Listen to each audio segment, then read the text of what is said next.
I never thought I'd end up like this, curled up on a stained couch in a tiny, damp apartment in Seattle, with a leaky ceiling and a fridge that's been empty for days, scrolling through my ex's Instagram while my life falls apart around me. My name's Lee, I'm 26, and just a few months ago, I thought I had everything figured out. A sweet boyfriend who loved me, a best friend who'd always have my back, and a job at a cozy bookstore that I actually liked. I'd spend my days shelving novels, chatting with customers about their favorite authors, and coming home to Tyler, who'd be waiting with a pizza and a glass of wine, his smile lighting up our little apartment. But I ruined it all with my insecurities, my need to control everything, and now Tyler's gone, my best friend betrayed me, and I'm one missed rent payment away from being homeless, my life a mess I can't even begin to clean up. I met Tyler 3 years ago at the bookstore where I work. It was one of those gloomy Seattle days, the kind where the rain never stops, and the air smells like wet leaves and coffee. I was behind the counter, my sweater sleeves rolled up, my hair in a messy ponytail, trying to fix the ancient cash register that kept jamming. My fingers were smudged with ink, my patience was thin, and I was muttering curses under my breath when Tyler walked in. He was 28, an IT guy with short blonde hair and a crooked smile that made my heart skip a beat. He wore a navy jacket and jeans, his glasses fogged up from the rain, and he asked for a sci-fi book recommendation, his voice warm and teasing as he said, "You look like you'd know a good escape story." I laughed for the first time that day, handed him Dune, and slipped my number onto the receipt, hoping he'd call, hoping he'd be the kind of guy I could hold onto, hoping he'd be mine. He called that night, and we started dating a week later. Rainy walks through Pike Place Market, his hand in mine as we shared a bag of mini donuts, the sugar sticking to my fingers as I'd lean into him, his jacket damp against my cheek. We'd get coffee at hole-in-the-wall cafes, the kind with mismatched mugs and scratched tables, and he'd tell me about his coding projects while I'd ramble about books, our laughter mixing with the sound of espresso machines. We moved in together a year later. A small apartment in Capitol Hill with creaky floors and a view of the Space Needle on clear days. It wasn't fancy. A tiny kitchen with a stove that took forever to heat up, a living room with a second-hand couch we'd covered with a throw blanket, a bedroom with a mattress on the floor, but it felt like home. I'd come home from work, the smell of old books still on my clothes, and find Tyler at his desk, his laptop open, his focus intense as he debugged some code, his glasses slipping down his nose. He'd look up, smile, and pull me into a hug, his warmth a comfort I didn't realize I needed. Tyler was everything I thought I wanted, kind, patient, always there when I needed him. He'd bring me coffee on my late shifts at the bookstore, his hand steady as he'd hand me a cup, his voice soft as he'd say, "Don't work too hard, Lee." He'd sit through my rants about annoying customers, his arm around me on the couch, his fingers tracing patterns on my shoulder, his silence a sign he was listening, really listening. But I couldn't help myself. I was always scared he'd leave me, scared he'd find someone better, someone prettier, someone who wasn't me. So I started controlling him little by little, thinking it would keep him close, thinking it would keep him mine. I'd check his phone when he was in the shower, scrolling through his messages, looking for anything suspicious, my heart racing as I'd search for proof he didn't love me anymore. If he was late coming home, I'd snap, "Where were you? Who were you with?" My voice sharp, my arms crossed, my eyes already narrowing, my fear turning into anger, my insecurity turning into accusations. If he wanted to go out with friends, I'd pout and say, "You're always leaving me alone," my tone whiny, my lip trembling, knowing he'd cancel his plans to stay with me, his sigh heavy as he'd text his friends some excuse, his frustration a quiet ache I ignored. It wasn't just big things, I'd make a scene over everything. If he didn't text back within 10 minutes, I'd call him, my voice trembling, saying, "You don't even care about me, do you? What's more important than me?" Watching him scramble to explain, to apologize, to make it right, his voice tight with stress, his hands fidgeting as he'd try to calm me down. If he forgot to pick up milk on his way home, I'd snap, "You never think about me, Tyler. I do everything around here." My words sharp, my tone accusing, knowing he'd run back to the store, his shoulders slumped, his patience wearing thin, his love for me a rope I kept pulling tighter. I knew it wasn't fair, but I couldn't stop. It felt good to have that control.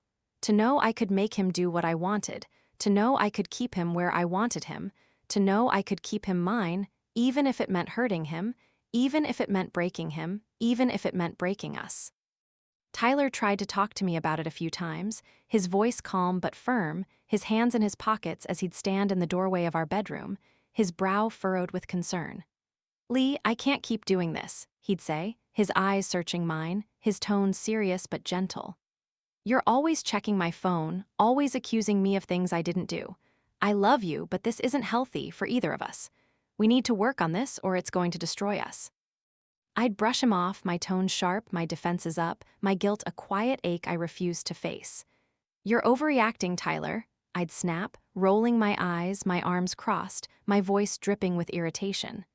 "I'm just scared of losing you. I can't help how I feel. If you loved me, you'd understand. You deal with it. You'd be there for me, no matter what."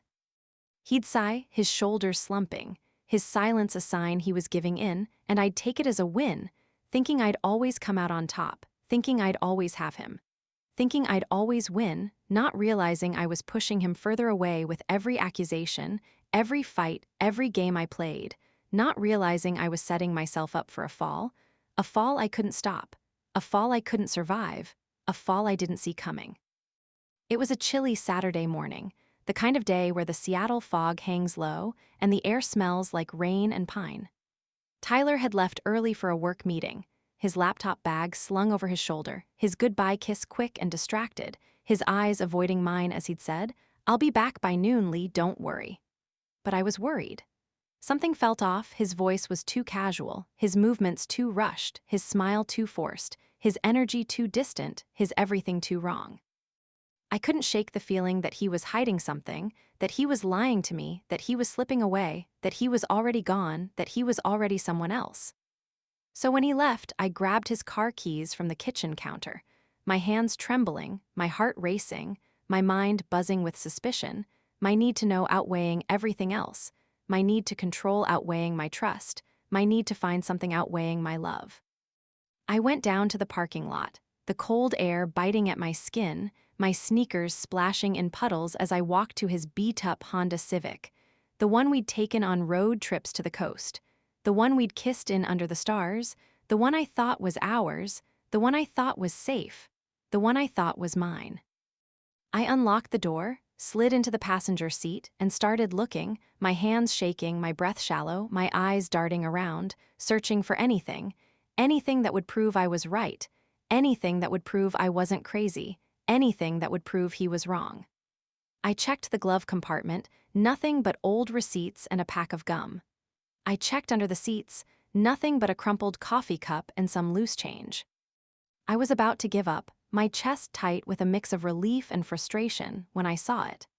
A smudge of bright red lipstick on the edge of the passenger seat, the kind of shade I'd never wear, the kind of shade that wasn't mine, the kind of shade that screamed someone else, the kind of shade that screamed betrayal, the kind of shade that screamed the end.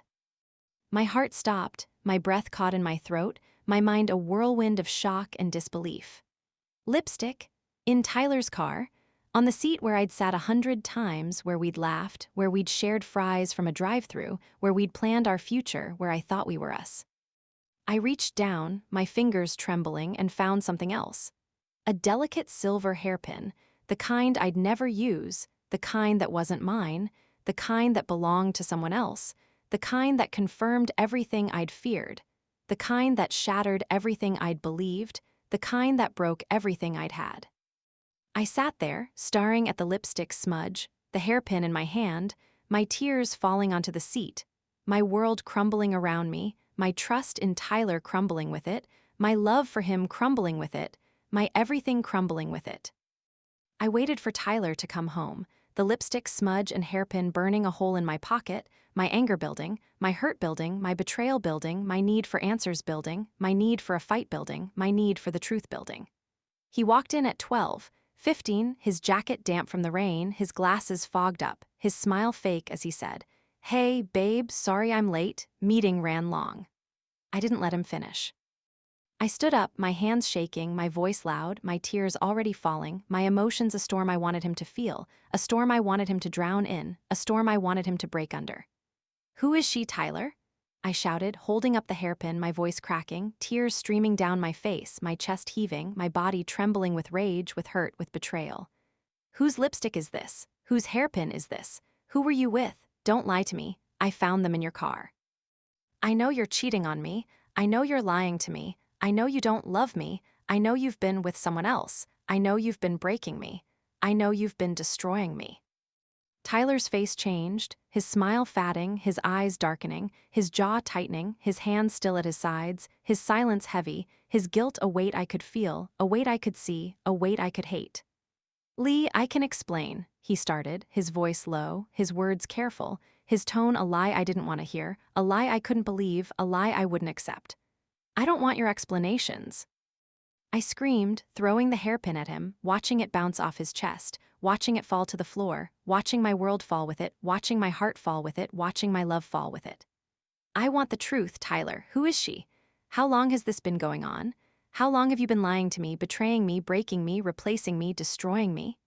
He looked away, his silence louder than my screams, his guilt louder than my tears, his betrayal louder than my pain.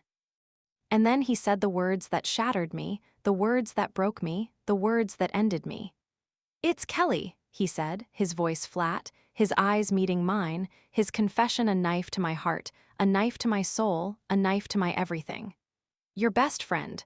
We've been seeing each other for a few months. I'm sorry, Lee, but I can't do this anymore. I'm leaving." My world stopped. Kelly? My Kelly? The girl I'd known since high school, the girl who'd been my maid of honor at my fake wedding when we were kids, the girl who'd cried with me when my dad left, the girl who'd laughed with me at 2 a.m. over cheap wine, the girl I trusted with everything, the girl I loved like a sister, the girl I thought would never hurt me, the girl I thought would never betray me, the girl I thought would never take him, the girl I thought would never break me. I couldn't breathe, couldn't think, couldn't move, couldn't feel anything but the pain, the betrayal, the loss, the nothing I'd become. I fell to my knees, my sobs loud, my hands clutching my chest, my tears soaking the floor, my voice a broken whisper as I choked out. "How could you? How could she? How could you both do this to me? I gave you everything, Tyler. I gave you me, I gave you us, I gave you my heart, and you gave it to her, you gave it to her, you gave it to her." Tyler didn't say anything, his movements cold, his silence colder, his decision final. He grabbed a bag from the closet, started packing, his hand steady, his back to me, his heart already gone, his love already hers, his life already theirs. I watched him pack, my mind racing with questions I didn't want the answers to. How long had they been sneaking around? When did it start? Was it at the coffee shop where we all hung out, her laughter a cover for her lies, her hugs a cover for her betrayal, her friendship a cover for her theft? I pictured them together, her red lipstick on his collar, her hairpin in his car, her hands on him, her lips on him, her everything that should have been mine, her everything that used to be mine, her everything that I'd never be. My tears fell silently now, my heart breaking with every item he packed, his jacket, his laptop, his charger. Each one a reminder of the life we'd had, the life I'd lost, the life he was giving to her, the life he was taking from me. Tyler left that night, just like he said he would. I stood at the door, my hands trembling, watching him walk away with a single bag over his shoulder, his goodbye a quiet, "I'm sorry, Lee," his voice empty, his eyes avoiding mine, his steps steady as he disappeared into the fog, the sound of his footsteps fading, the sound of my world ending, the sound of my heart breaking. The door closed behind him, and the silence that followed was suffocating. The apartment a hollow shell of what it used to be, a reminder of what I'd lost, what I'd been betrayed out of, what I'd never get back. The days after that were a blur of pain and loneliness, each one harder than the last, each one a reminder of what I'd done, what he'd done, what she'd done, what we'd lost. The apartment felt wrong without him. The couch where we'd watched movies, the kitchen where we'd cooked dinner, the bed where we'd slept, all of it empty, all of it cold, all of it a ghost of the life we'd had. I'd walk past his desk, his chair empty, his laptop gone, his coffee mug still on the counter, the one with a faded logo from his company, And I'd break down, my tears falling into the sink, my hands gripping the edge of the counter, my body shaking, my mind a mess, my heart a wreck, my life a disaster. I tried to confront Kelly, my best friend, the girl I thought I knew, the girl I thought I loved, the girl who'd stolen everything from me, the girl who'd broken me. I called her, my voice shaky, my words desperate, my need for answers a fire I couldn't put out. "How could you do this to me, Kelly?" I screamed into the phone, my tears falling, my voice breaking, hoping she'd feel my pain, hoping she'd feel my betrayal, hoping she'd feel my loss, hoping she'd feel me. But she didn't care.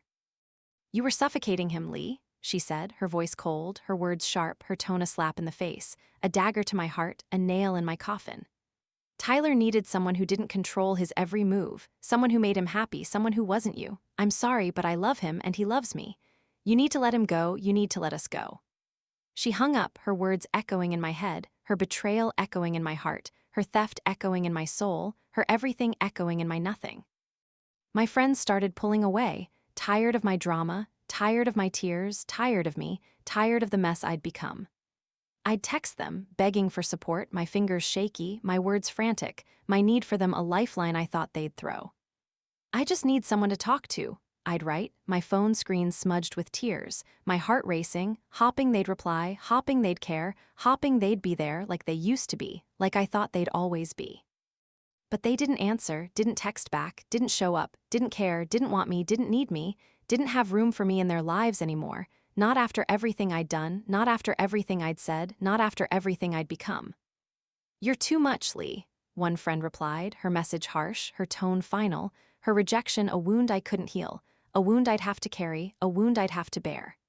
"We can't keep dealing with your drama. You pushed Tyler into Kelly's arms, don't blame us for your mess." Her words stung, but I couldn't argue.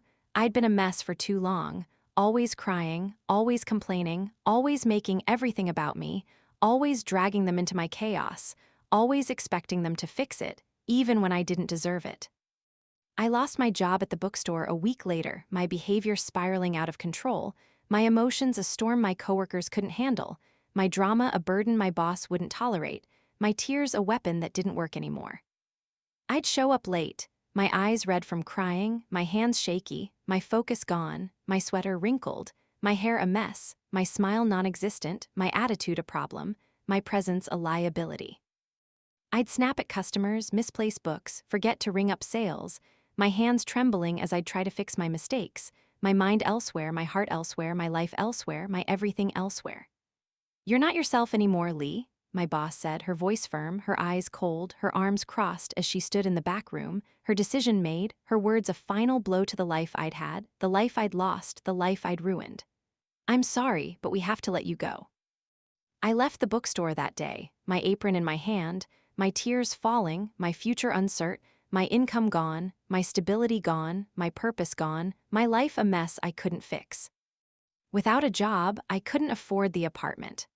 I'd already been late on rent, and Tyler wasn't there to help anymore, wasn't there to split the bills, wasn't there to pick up the slack, wasn't there to keep me afloat, wasn't there to keep me from drowning, wasn't there to keep me from falling, wasn't there to keep me from breaking.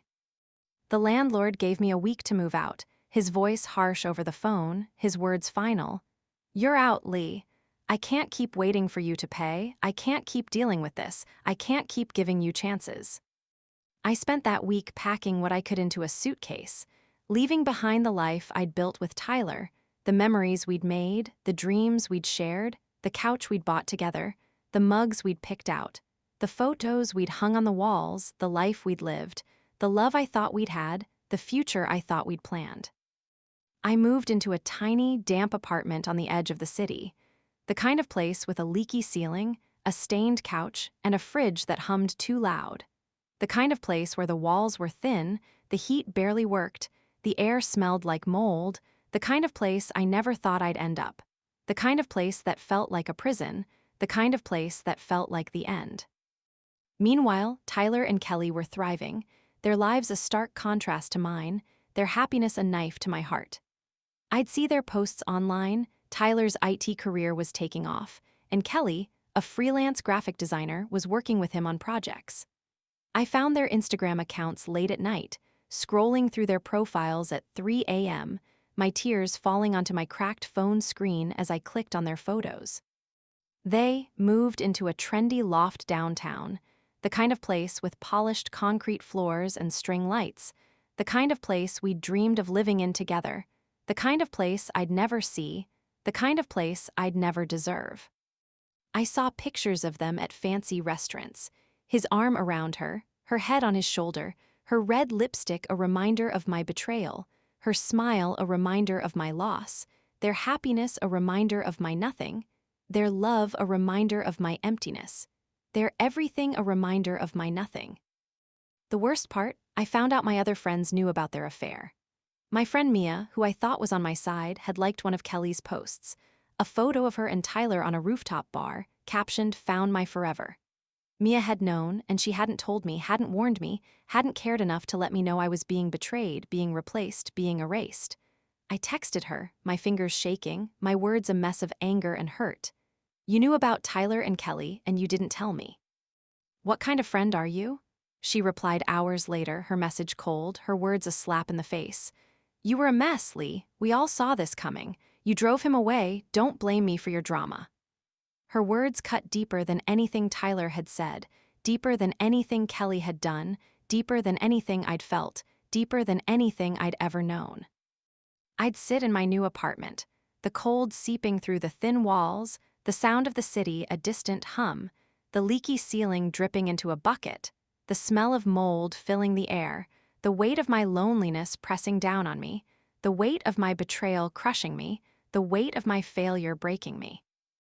I'd scroll through Tyler and Kelly's posts, my tears falling onto my cracked phone screen, my heart breaking with every photo, every caption, every reminder of what I'd lost, what I'd been cheated out of, what I'd never have again, what I'd never deserve again, what I'd never be again. I'd look at myself in the smudged mirror, my eyes hollow, my hair a mess, my face pale, my skin dry, my lips chapped, my body tired, my spirit broken, my everything gone, and barely recognize the girl staring back at me. A girl who used to laugh, who used to love, who used to have it all. A girl who'd been betrayed, a girl who'd been replaced, a girl who'd lost everything. I've been in this moldy apartment for a month now, and every day feels worse than the last. Every day a reminder of what I've lost. Every day a reminder of what I've become. Every day a reminder of the betrayal that broke me. I'm sitting on the stained couch, my back against the wall, my phone in my hand, staring at Tyler's latest post. Him and Kelly at some tech conference, his arm around her, his smile wide, her red lipstick a taunt, her happiness a taunt, their life a taunt, their love a taunt, their everything a taunt, their everything I'll never have, their everything I'll never touch, their everything I'll never be a part of, their everything I'll never deserve. My stomach twists, my eyes burn, and I can't stop the tears from falling, can't stop the anger from rising, can't stop the pain from consuming me, can't stop the betrayal from defining me. I keep thinking about that day, the day I found the lipstick, the day I found the hairpin, the day I found out about Kelly, the day Tyler walked away, the day he broke me. I can still see the smudge of red on the seat, the silver hairpin in my hand, the way they burned into me, the way they shattered me, the way they made me feel like nothing, like less than nothing, like I'd never be enough, like I'd never be her, like I'd never be Kelly, like I'd never be anyone. I can still hear his words, "It's Kelly, your best friend."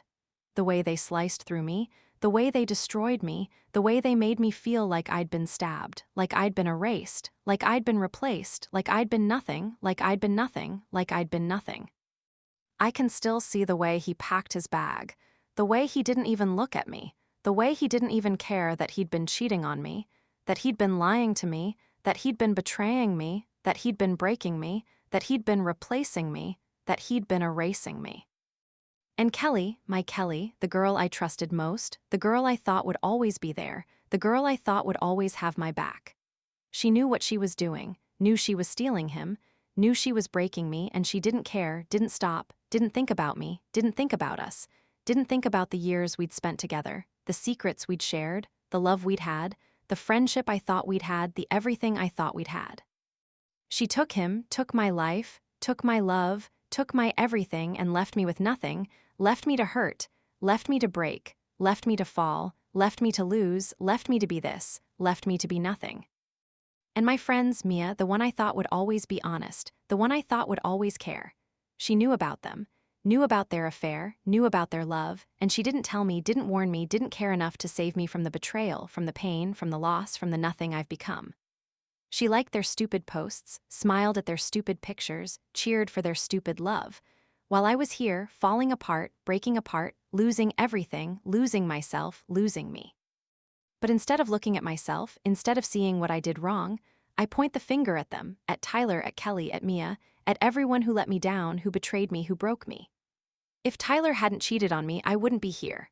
I mutter, my voice low, my eyes fixed on the stained couch, my hands clenched into fists, my nails digging into my palms, my tears falling onto the floor, my heart racing, my mind spinning, my soul breaking.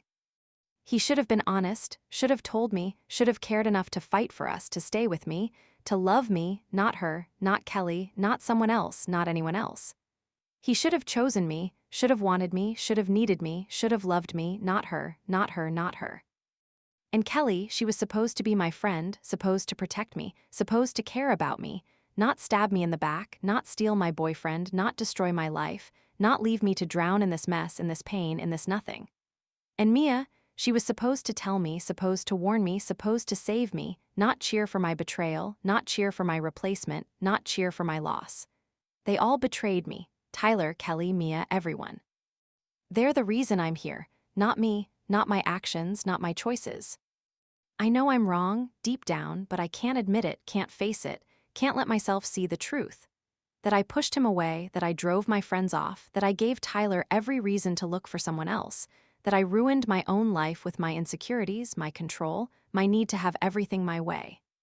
Instead, I decide to fight back, to make Tyler and Kelly feel the pain I'm feeling, to make them see what they've done to me, to make them pay for betraying me.